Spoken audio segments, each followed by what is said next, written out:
Ya bani Adam khudhu zinatakum 'inda kulli masjid. Hai anak cucu Adam, kalau dalam bahasa tafsirnya begini, jika sudah terdengar panggilan dari masjid-masjid itu, maka persiapkan dan kenakan pakaian terbaikmu. Jadi kalau mau sholat, jangan sekadarnya berpakaian. Cari pakaian-pakaian yang menurut kita paling pantas menghadap Allah. Ilustrasinya begini, walaysa kamitslihi syai'. Antum akan menghadap pada pimpinan di kantor. Panggilan khusus, yang panggilan itu boleh menyampaikan keperluan Anda. Pimpinan tertinggi.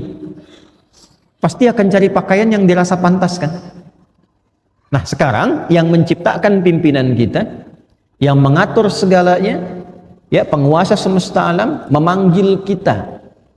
Dan panggilan itu bukan sekedar menghadirkan panggilan untuk kedatangan kita, tapi disertai dengan kalimat, kamu punya masalah apa, minta dalam menghadap sholat ini, maka Allah selesaikan. Karena itu panggilan pertama sholat dalam Al-Quran yang jenisnya bentuk sholat berupa panggilan, itu di Al-Baqarah ayat 45, kalimatnya wasta'inu bis-sabri was-salah. Dan jika Anda punya persoalan dalam kehidupan, terima dulu dengan sabar, lalu datang kepada Allah minta solusi lewat sholat. Jadi begitu kita katakan ya, dalam sholat itu kan diperintahkan oleh Allah wasta'inu, minta solusi. Kita rubah kalimat itu dalam bentuk permohonan. Allah perintahkan sholat, ya di situ kita menyembah Allah, maka kita katakan iyyaka na'budu. Ya Allah, engkau perintahkan aku sholat untuk menyembahmu, aku lakukan sekarang. Dan engkau perintahkan aku minta solusi dari persoalanku, sekarang aku mohon kepadamu. Bentuk perintahnya wasta'inu, bentuk permohonannya rubah ke mudhari, nasta'in. Maka kita ucapkan iyyaka na'budu wa Nah di hadis qudsinya riwayat sahabat Abu Hurairah, Allah menjawab demikian, wa idza qala al-'abdu iyyaka na'budu wa iyyaka nasta'in qala Allahu 'azza wa jalla hadza baini wa baina 'abdi wa li 'abdi ma sa'al. Kalau sampai kita kebacaan itu mengucapkan iyyaka na'budu wa iyyaka nasta'in, maka Allah langsung menjawab. Lihat kalimatnya di hadis qudsi, ini perjanjian antara aku dengan hambaku. Kalau hambaku benar menunaikan sholat sampai kalimat ini, maka apapun yang dia minta aku kabulkan saat ini. Nah, jadi nanti ada 4 keadaan dalam sholat, boleh dicatat ini ya, 4 posisi dalam sholat itu yang menjadikan doa kita terkabul dengan cepat. Ada 4.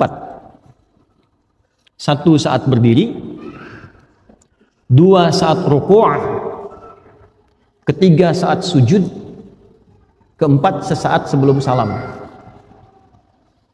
Yang doa Allahumma inni a'udzubika min adzabi jahannam, itu kan sampai akhir, min syarri fitnatil masiihid dajjal. Itu sampai akhir kalau bisa jangan ditinggalkan. Walaupun sifatnya sunnah tapi ditekankan sekali, sangat ditekankan. Para ulama bahkan memberikan pesan kepada murid-murid, pada kerabat, pada anaknya. Bahkan ada sebagian ulama yang ketat ketika melihat ada dan mendengar satu koleganya tidak membaca itu, dia minta mengulang sholatnya. Ya, itu untuk menekankan pentingnya doa bagian akhir di situ. Ya, riwayatnya apakah sunnah atau fardu, nah itu tidak sampai informasinya, tapi dia minta mengulang. Untuk menekankan saking pentingnya doa di akhir itu. Nah dari 4 ini, yang pertama itu kalau benar kita menunaikan adabnya dari mulai akan sholat, kita siapkan lillah, cari pakaian yang bagus, yang paling layak ya, bukan mewah, yang paling pantas untuk kita bisa gunakan dengan niat menghadap Allah dengan benar. Berwudu yang benar, Quran surah ke-5 ayat yang ke-6. Ya ayyuhalladzina amanu idza kuntum ila shalah faghsilu wujuhakum wa aydiyakum ilal marafiq wamsahu ya biru'usikum wa arjulakum ilal ka'bain. Yang pokok ada 4. Beda antara tayammum dengan wudu. Tayammum nanti masih di ayat yang sama di ujungnya. Kalau tayammum cuma 2. Wajah dengan bagian tangan. Ya. Tapi kalau wudu pokoknya 4, rukunnya 6. Niat 4 yang pokok ini tertib.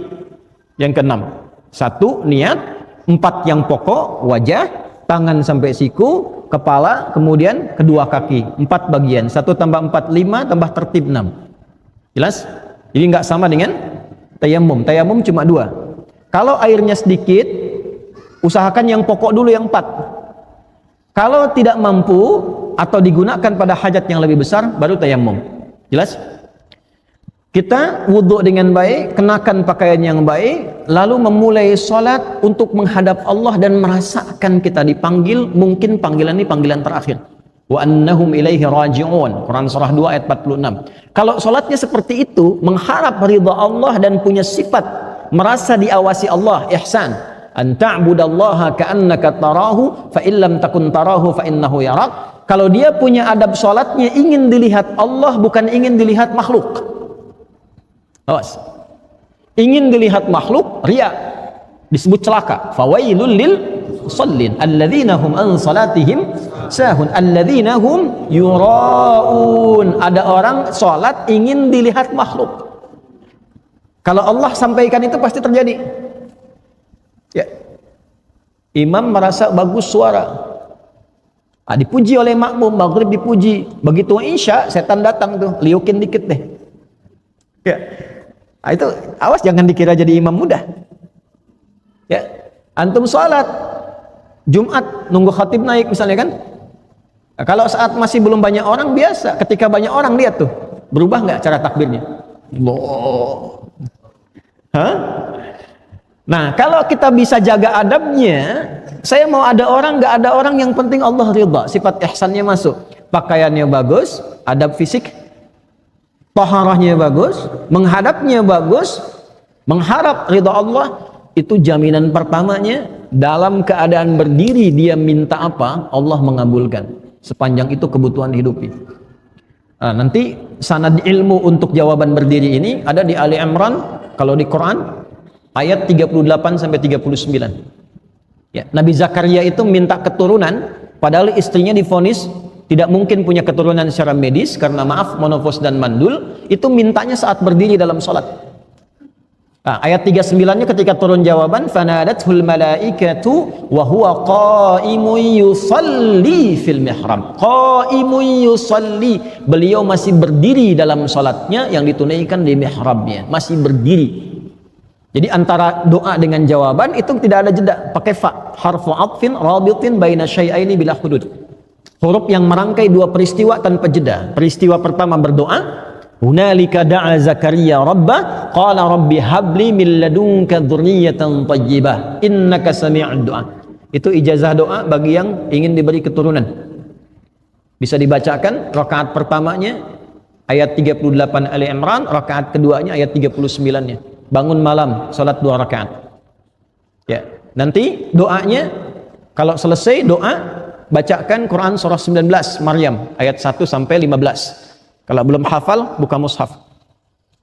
Amalan hartanya Quran surah 21 ayat 89 sampai 90, rajin sedekah. 3 amalan. Ya, ini dari Quran langsung petunjuknya untuk bisa diizinkan oleh Allah ya dan diberikan kelapangan mendapatkan keturunan. Nah, itu dipanjatkan dalam salat dengan adab.